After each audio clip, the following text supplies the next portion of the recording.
There's a moment in every person's life, whether you're a physician, a parent, a business owner, a veteran, when you suddenly realize something shocking. You haven't actually relaxed. You haven't relaxed in decades. Hi, everyone. I'm Ron. I spent over 30 years in emergency medicine, and somewhere along the way, like so many of us, I forgot what calm actually felt like. For me, that realization didn't happen the day I walked out of the ER. It happened much later. The day I finally walked out of the state of emergency living that I had been lived in for over 30 years. I didn't know it then, but that was the beginning of my second life.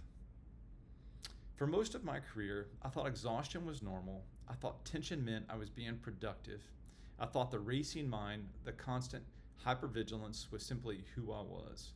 And if you've ever lived in that state, kind of on the front lines in any form, you probably know that feeling too.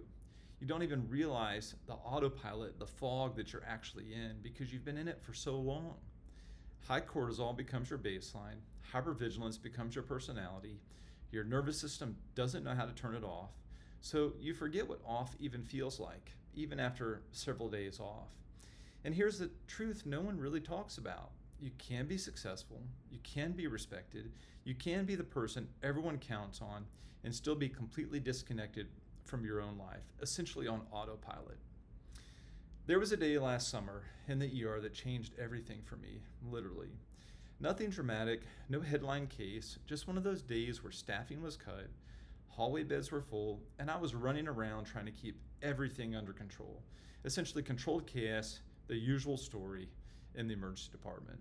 And at one point, I walked past the ER bay doors, and for the first time all day, I actually looked outside.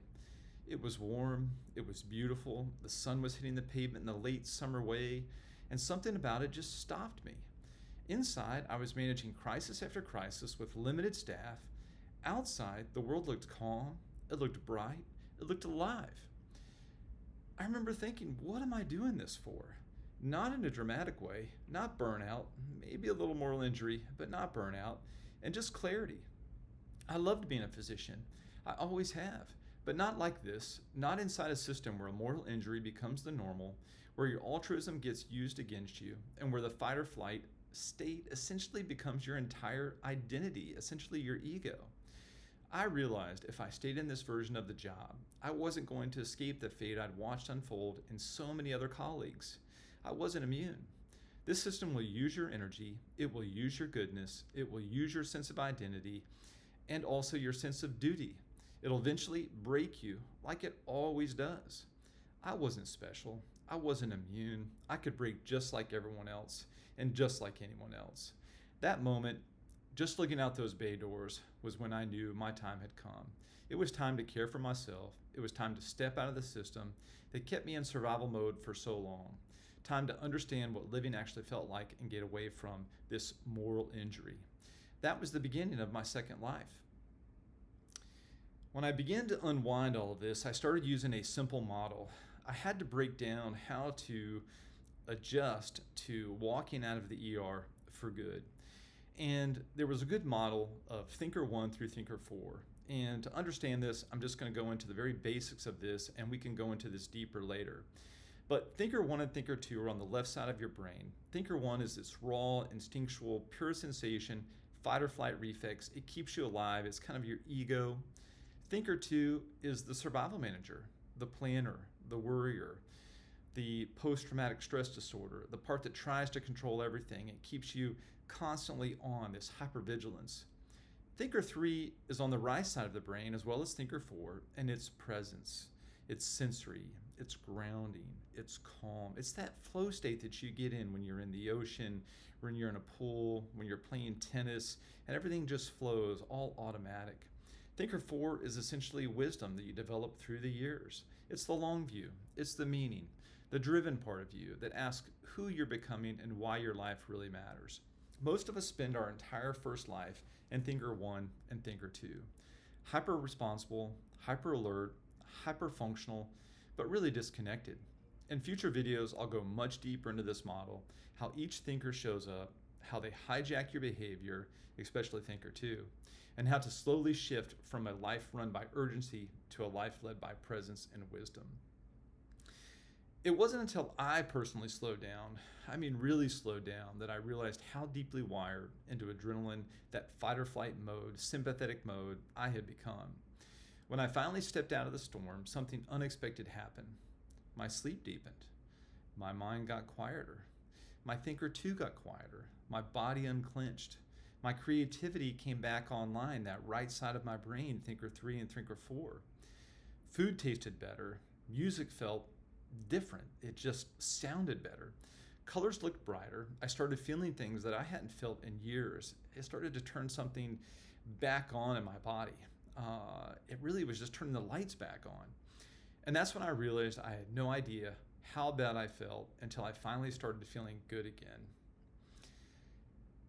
If this moment resonates with you, and if you felt that fog in your own life, if you've had this moral injury and you're trying to escape this, I'd love for you to like this video and subscribe to the channel.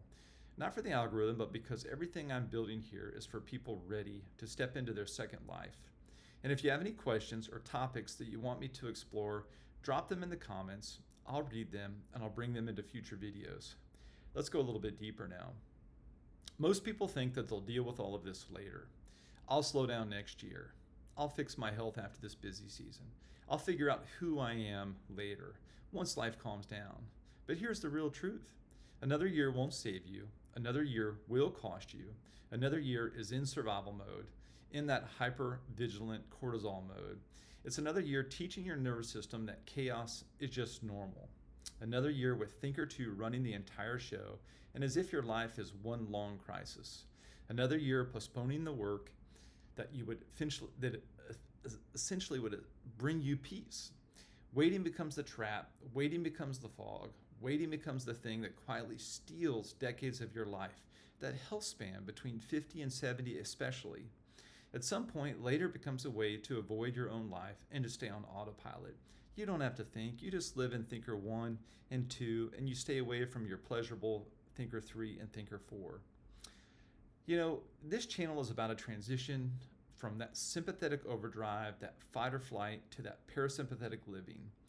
And you can use things like an Oura Ring or other Fitbit and other modes to kind of see that sympathetic fight or flight mode switch into parasympathetic mode. And we'll go into that deeper in the future as well. But really, what you're trying to do is just go from that sympathetic overdrive to that parasympathetic living, from reactivity really to presence, to that flow state, Thinker 3, Thinker 4. From a life built on urgency to a life built on clarity. From Thinker 2 dominance to Thinker 3 and 4, which is that zone, wisdom, finally reclaiming that place that you need to get back to. That's the beginning of individuation. Not self-help, not productivity, but becoming whole again. And I'll go into that much deeper. I'd actually like to do several different reviews of some books, as well as individuation process that you'll go through after retiring. So I guess if you've lived your life on adrenaline, this fight or flight mode, and you've forgotten what calm feels like, if you wake up tired even after a full night's sleep, and if you've been successful on the outside but empty on the inside, if your first life has quietly run its course, then you're in the right place. You're not broken, your nervous system is exhausted, moral injury is real, and you can learn to reset it. This channel is about rebuilding vitality, retraining your nervous system, and learning how to live a second life that is calmer, clear, and deeply meaningful. And as this channel grows, I'll share follow-up videos describing my own transition into the second life, the good, the bad, and hopefully not too ugly. I'd love your input too. Share your ideas, your questions, and the things that have helped you step into that second life if you've already done that. I could use that.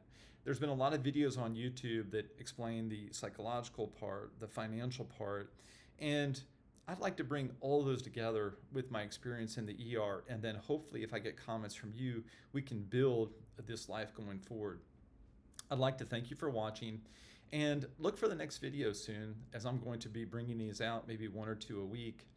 If the fog is starting to lift and you're starting your second life, even a little bit, welcome to Beyond the ER.